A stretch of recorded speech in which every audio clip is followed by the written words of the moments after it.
On February 4th, 1994, Jesse is found guilty.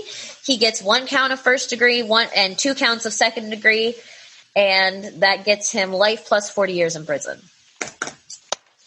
So, why I kill that kid that I don't remember killing again?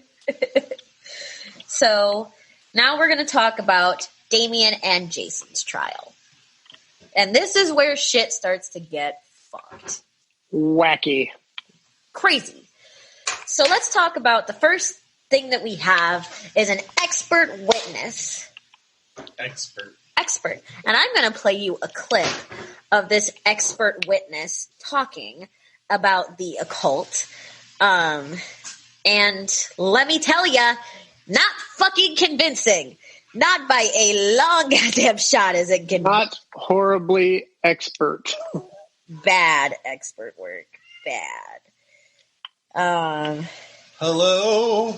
Is it me you're looking for? Okay, hurry up. I'm getting there. I have to... looking for you, Steven. Sorry. Hate to tell you, but he's right.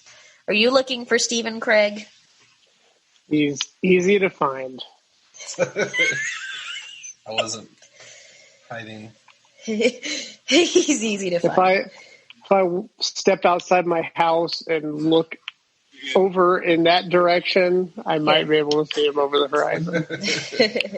All right, I have this pulled up. I'm just going to click on that real quick to bring it back to the original point. Overtones or Oh, sorry. Literally thought that was Davey for a second there. Davey's not an occult expert. No, he's not. Are you an occult expert? I don't think he's a chicken expert, except he doesn't use pickle juice. I have read the Necronomicon. No? Okay, this is at the beginning of Paradise Lost. In looking at young people involved in the occult, do you see any particular type of dress? I have personally observed people wearing black fingernails, having their hair painted black, wearing black T-shirts. Awful. Sometimes they will tattoo themselves. Good Lord Almighty, no. Jesus. Tattoos. Make it stop. Make it stop. Black shirts, tattoos. That sounds guy's like name. all of my friends are in Christian rock bands. They all wear. Hail Satan indeed. All my friends are in Christian rock bands, all wear black clothing and have tattoos. So, if you don't notice that, if you don't recognize that bit of speech, it's actually used in a song, the intro to a song by Black Veil Brides called Knives and Pens, specifically trying to not bring attention to the case, but they were trying to make a point by using that. Yeah. Because their style was super black hair, black nail polish, black T-shirts. They drew stitches on their face, emo? white face paint, screamo, kind of. At the time, they were screamo, very screamo, but now they're more of a metal type deal. But it was. I believe they murdered someone, didn't they? No, they. So they were Satanists that murdered people. Clearly, that's the description that I'm hearing. Satanists. This guy's name is Dale Griffiths, and let me tell you, he's basically a mail order PhD. Okay, because he had a PhD in the occult, and that's what made him an expert. Mail order PhD. That's what. Oh, okay. We're talking about a different PhD. Okay. We're talking about a different PhD, Craig. Sorry to disappoint. I know you like pretty hot dicks, but that's not what this is.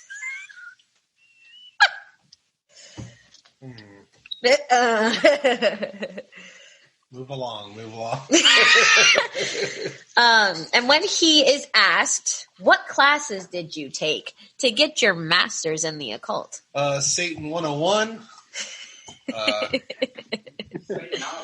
Satanomic. That's a good one. I'll listen to a Black Sabbath album backwards. Virgin Sacrifice, version 2. God damn, not Black Sabbath. God, no, not Black Sabbath. Oh, they're Satanists. Not Metallica. And Ozzy Osbourne, if you think of him, you think of the worst Satanist. Alice Cooper. I love that these guys focused, like the cops focused on a couple of teenagers that listen to Metallica. Yeah. They listened to Metallica. They wore black Metallica band T-shirts. That made them Satanists. Like, okay, sure. Only they could flash forward 30 years to see Metallica now. They're all like clean shaven dads. Literally. That happens to everybody though. Like that literally happened to, I don't know if you guys know like Good Charlotte, but they like when they came out, they were like teenagers or like really young adults and they all had mohawks and they all had like they had eyeliner on and they all had like funny looking clothes and like now they have like beards and like they're buff and like they have dad bods and you're like, wow. People grow up. Son of a bitch. It's weird. So when he's asked, you look at me 20 years ago. I had spiky blue hair, and baggy UFO pants. No, I'm just dad. You wore Janko jeans? Is that what that is? No. I did actually. They were like UFOs and. Oh damn. He wore Janko jeans, everybody. He's a murderer. He's a child murderer. Hail Satan! I had a wallet chain. I never got a tattoo because my mommy wouldn't let me. My mommy wouldn't let me. Oh, Mom, I really want to support Satan.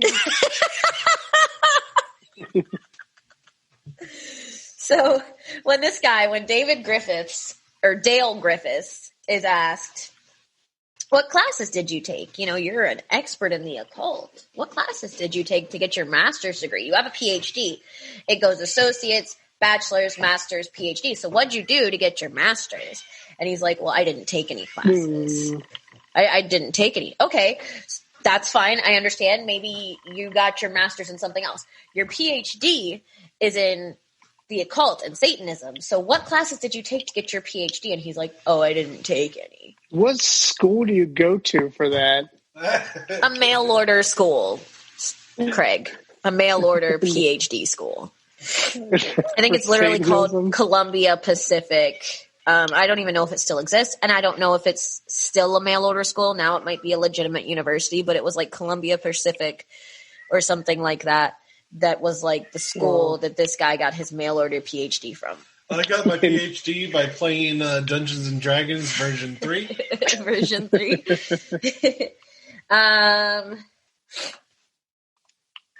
So then we have a guy whose name. Cat the fuck up. I would love. Can we just kick Gizmo? Let's let him outside for a little bit. No. The last time we let Gizmo outside, he was gone for a week. Okay. Also, that was a joke about kicking cats. I have 2 beautiful fur cat babies, and I would never kick them. It was a joke, I have 2 beautiful cats, and I love all cats, but I really still want to kick Stevens right now. So I don't even know if Gizmo's the one meowing. I mean, the only other option is Pumpkin, and Pumpkin doesn't talk like that. Pumpkin's over. Oh, it is Pumpkin? Yeah, he's over. Shut up, Pumpkin. I love you. Mommy loves you, but shut up. Mommy loves you, but shut up. Thank you. So Michael Carson is this random dude who's in jail for drug use, of all things, drug use. And he was in jail with Jason for a short time. And he claims that Jason confessed to him. He told him everything. And he told him how the kids were raped. He told him how the kids were, like, cut up. He told him how the kids Do you were know if this tied alleged up. confession is similar to the one that he told in court? Or? It's been retracted. In fact, the guy's counselor was like, I discussed the details of the case with him because he was just curious what was going on with the case. So I told him a little bit about the case. That's how he knew that the boys were allegedly cut. And that's how he knew that the boys were tied up. And that's how he knew this. And that's how he knew that. Because his counselor came out to the court and was like, listen, buddy, this is not real. He has been planning this for a while. He wants to get out of jail early. So right? you think it was more him just making up off the top of his head rather than him like questioning him himself to get to see what he would say? I think that he talked to his counselor about the details of the case, because that's what the counselor says, is that they talked about the details of the case, right? Cool. Okay. So they talk about the details of the case, and then Michael uses all of those details that he talked with his counselor about to claim that Jason confessed to him. And he has also come out and he's like, it was all made up, and I know that Jason will never forgive me, but I'm sorry. I shouldn't have done that. I just wanted to get out of jail because I wanted drugs. So, Yeah. Bad guy. So Damien's journal is another desperate guy. Desperate guy. Drugs are bad. Drugs are bad. So Damien's journal is another piece of evidence that is complete bullshit that's brought in to the court case. And the two things that they have him read from his journal is a William Shakespeare quote from A Midsummer Night's Dream, something about life being, I don't remember. It was like, life is a shadow, it's a tale told by an idiot, something like that. It's from A Midsummer Night's Dream. There's a clip of box of chocolates? No. I could find that. Oh, another idiot.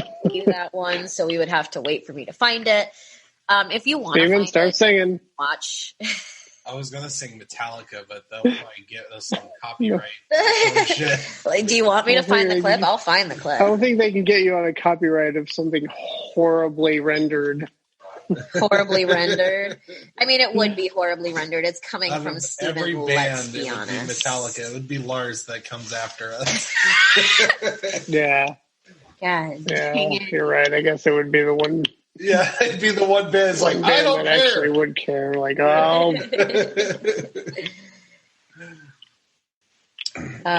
Yeah, it's a mess. It's a mess. I've got a lovely bunch of coconuts, diddly-dee. There they are, standing in the rain. It's in a row. Why were you adding rain into it? I don't know. I only know this song from freaking Lion King. Oh, jeez. Do you not know, like, any other songs from Lion King? Well, why that song? Why that song you don't even know? Just popped in my head. Zazu sings it. Zazu is, like, the worst character in the Lion King. Zazu sounds like a random name I would think of when I am intentionally calling Kazaya by the wrong name. He's like, hi, Kazuki, Zazu, whatever though. Kazazu? Kazazu. Zazu was played by Rowan Atkinson, and he was great. Okay, shut up. Nobody cares. We're done. We're done with the Zazu talk. If we're really talking about good support characters, Iago was the best fucking support character. I want to hear it. Played by Gilbert Gottfried. Yeah. And have you ever heard Gilbert Gottfried's real voice? It's exactly like... No, it's not. Yeah. No, it's not. There's literally like a voice. There's a recording of a voicemail that he left somebody, and he's talking in his normal voice, and it sounds like it's odd because it's a normal voice. Oh. He has two different voices where he's got his low voice, and then when he talks loud is when he gets the...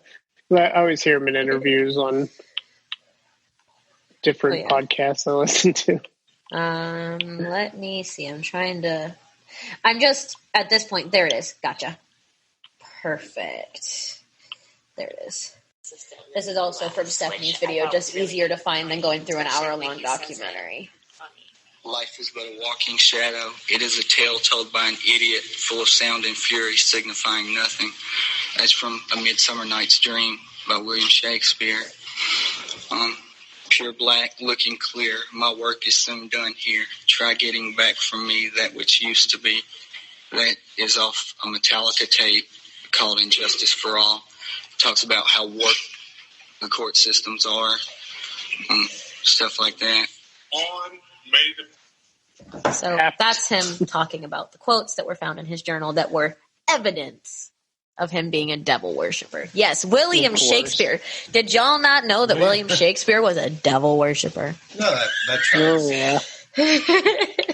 Just at a time where anything remotely dark was considered, the fact that you do a murder podcast, somebody would look at that as being too dark, and you'd be a Satanist. Well, let's be real for a second. A Midsummer Night's Dream is a comedy. It's a funny play. Yeah. So why the fuck were they looking at that and being like, "That's so dark"? Like, no, it's a dark quote. It's a joke, my guy.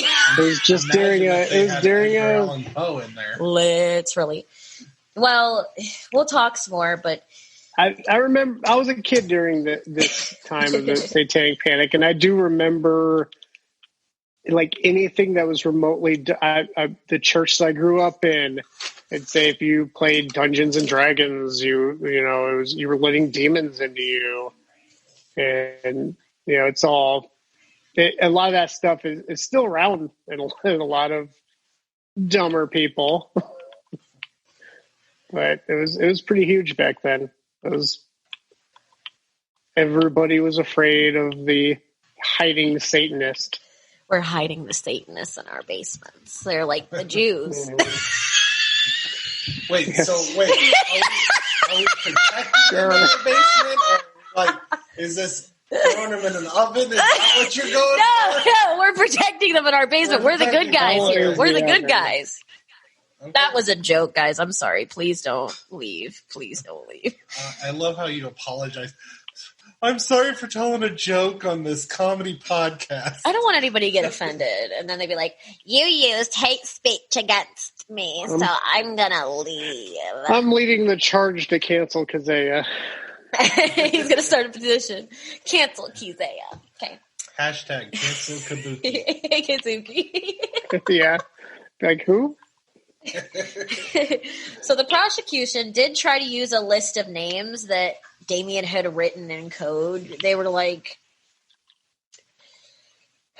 it had his name on it, Jason's name, his son's name, and Aleister Crowley's name. And for some reason, the fact that he wrote Aleister Crowley's name in this coded fucking alphabet was just he was guilty. You wrote Aleister Crowley's name. You're guilty. What? I'm sorry. What?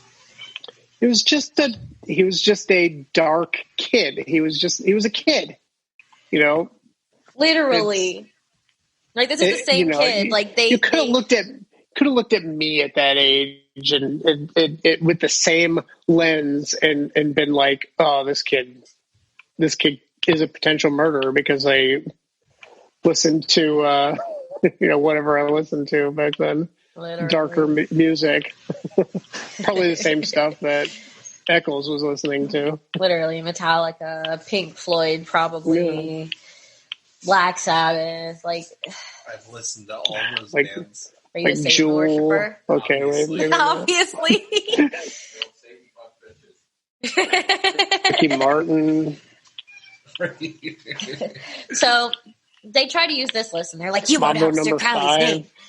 God, you wrote Aleister Crowley's name. You're guilty." And people are like, "Yeah, he wrote Aleister Crowley's name. He's guilty. That's what that means, I think." Mm-hmm. Yep, obviously.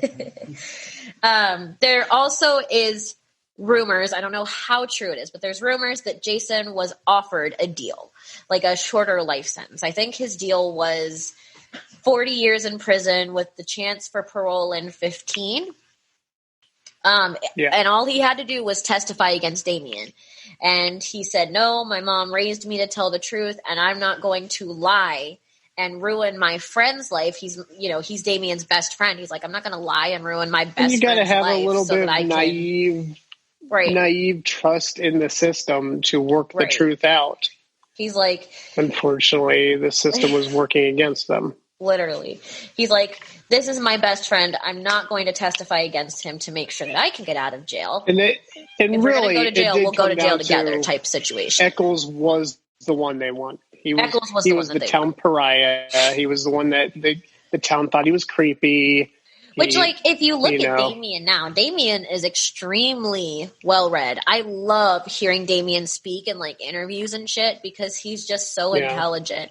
And the way that he speaks. He was a guy that he was the kid that he was the pariah, and I think he kind of liked it.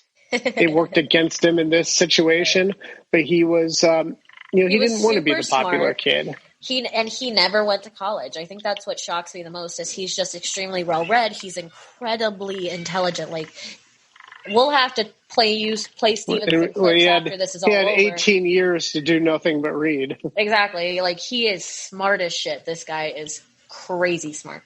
And he was smart as shit 2 years after he went to jail when they did Paradise Lost 2. And they were interviewing him. He had spent all of that time like reading and doing research, and he was smart as shit then. Like, you would listen to him talk, and he's like I think he makes a comment once. He's like, people have this twisted trust in authority. Like, if authority tells you that this guy's a bad guy, you're gonna go with what the authority says because that's what authority says. Like, he talks and he's smart and he's well-read and he's intelligent. And it just, like, I love listening to him talk. I love listening to his interviews. You know, looking at him now, he is into Wicca and he is into alchemy. And he got married with a Buddhist ceremony. Like, he's not your traditional everyday spiritual person. After but that he doesn't. Got out or before? Yeah, after he got out. Okay. He's not your traditional spirit. Well, technically, he got married while he was still in prison, but everything else is happening after. But he's not your typical spiritual person, but he's definitely himself. And I don't think that any of those things I just mentioned, being interested in alchemy or being interested in Wicca or talking about light magic, not dark magic. He talks about light magic, which is the exact opposite of what Aleister Crowley talked about. Aleister Crowley talked about black magic, but he talks about light magic. And, even if he called himself a Satanist and had a pentagram on his head, doesn't change a single thing about his worth. Just because you're a Satanist doesn't mean that you're automatically a child murderer or that you automatically kill somebody. Satanist It just makes you a weird kid. Right. It makes you a weird kid. It makes you a Satanist. A weird kid doesn't make you a murderer. Like, I know plenty of people that are Wicca, and to some people, Wicca is considered Satanism because it's technically witchcraft. And all of the people that I know that practice Wicca, they're weird as shit and they're annoying as shit, but they're not murderers. The religion of the nerd. It's okay. The only person that I dislike that I've known to practice Wicca stole my boyfriend. So, there we are. I'm friends with a couple Wiccans. Did she use black magic? No. He broke up with me because of some issues with my family.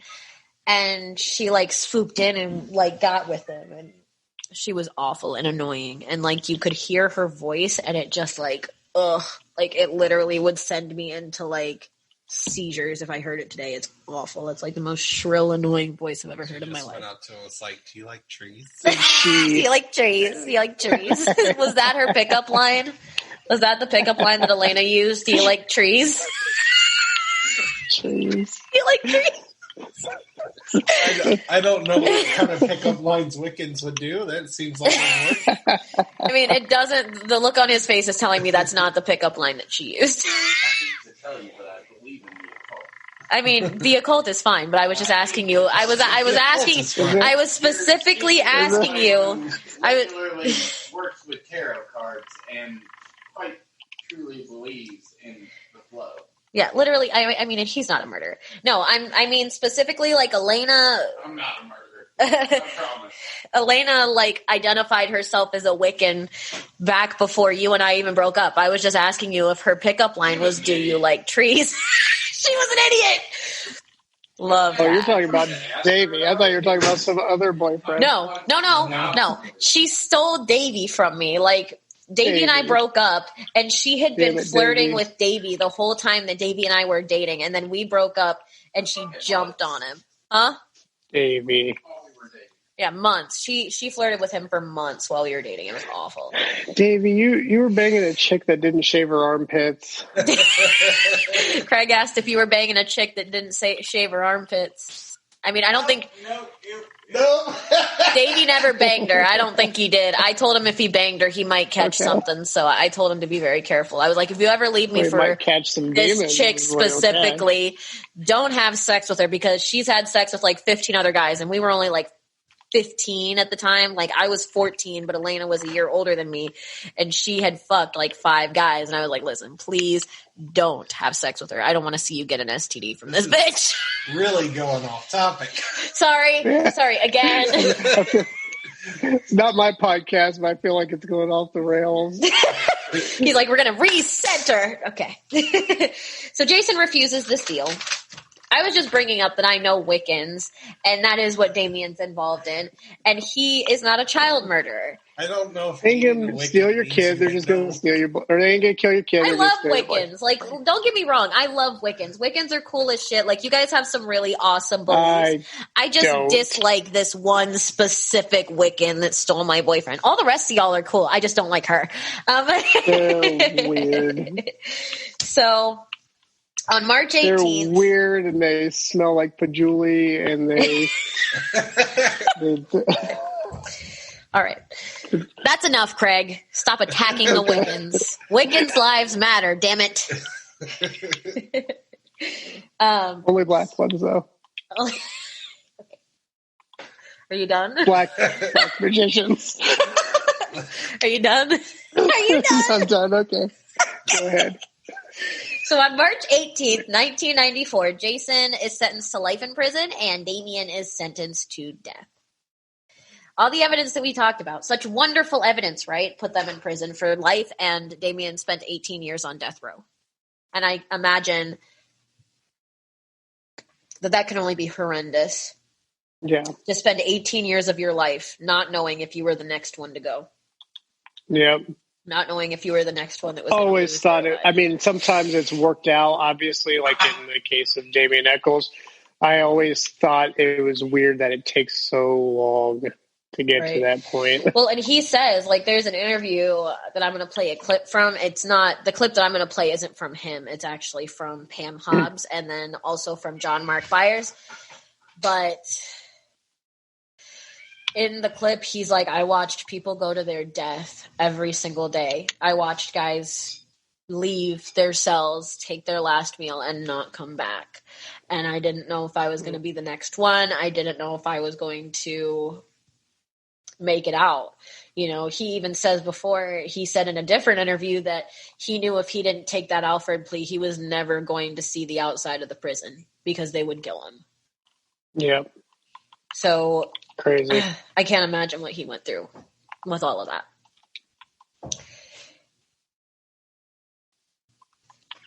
So the next thing we're going to talk about is some of the celebrities that supported them. We got some guys from Pearl Jam. We've got Johnny Depp. And do you remember how I said that Terry Hobbs sued a chick from the Dixie Chicks? I do remember this. Natalie Maines is her name. You mean the chick? It's just the chicks, though. They dropped the Dixie. Yeah. So Natalie Maines from the Dipsy. The Dipsy Chicks. From the Dipsy Chicks. That would have been a good name. So the two people that I focused on were Johnny Depp and Natalie Maines from the Dixie Chicks, because Johnny Depp raised a lot of money for the West Memphis Three. And if you look at Johnny Depp, it makes a whole fuck ton of sense why. Johnny Depp was 10 times weirder than Damien Echols and wasn't in prison for murder. He's a weird dude. He's weird as shit. I love Johnny Depp. Don't get me wrong. He's amazing, but he's weird as shit.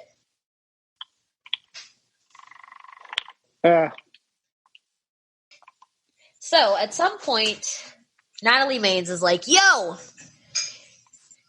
this guy is fucked, right? Like, we should let the West Memphis Three out because there's probably more info pointing to Terry, because, like, I haven't talked about this yet, but there was a hair that was consistent with Terry Hobbs' hair, not consistent with any of the boys from the West Memphis Three, not Jason, Damien, or Jesse, but it was consistent with Terry's hair.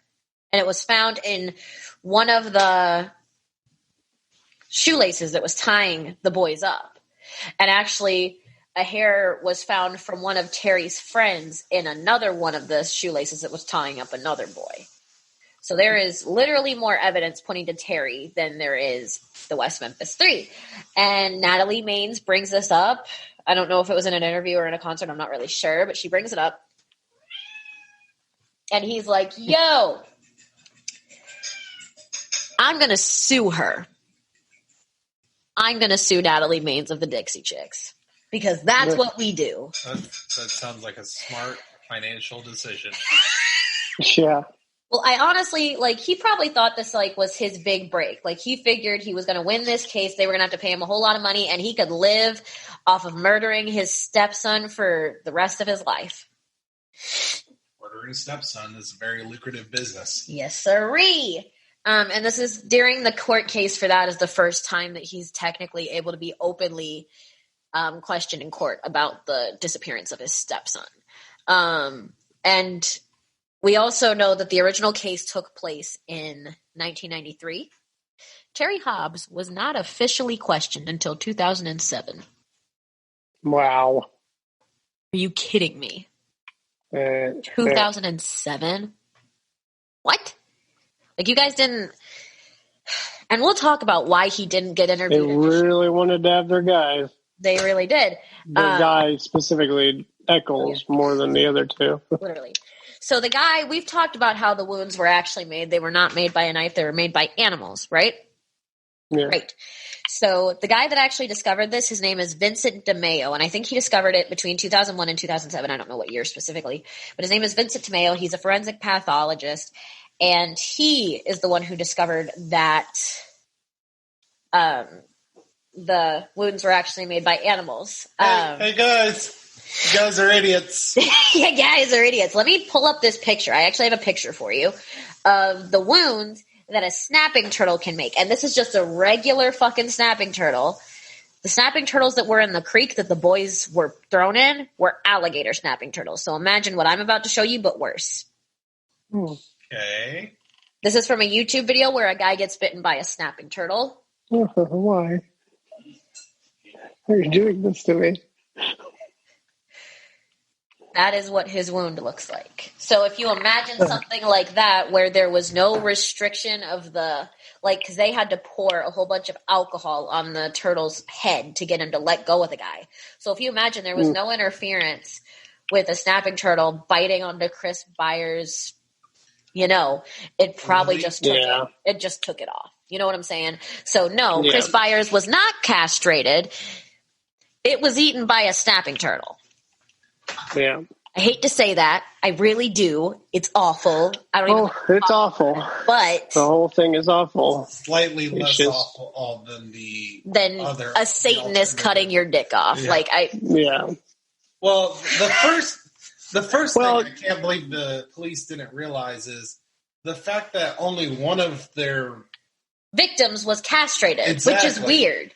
Another thing, can we be 100% sure that the turtle was not a Satanist itself? Yes, the turtle is Satanist too. God. Okay. Hail, turtle Satan. Sorry. I'm wheezing a lot over here today, guys. It's because normally I just have Steven, and now there's two of them. And Steven and Craig are very similar. You guys haven't seen enough of Craig to know, but no, we're not. Very similar in the way there's like a 200-pound difference. Oh damn! Oh damn! That was rough, Craig. I'm sorry, Steven. That was rough for you. Yeah. Are you saying sorry to him? You just compared me to him.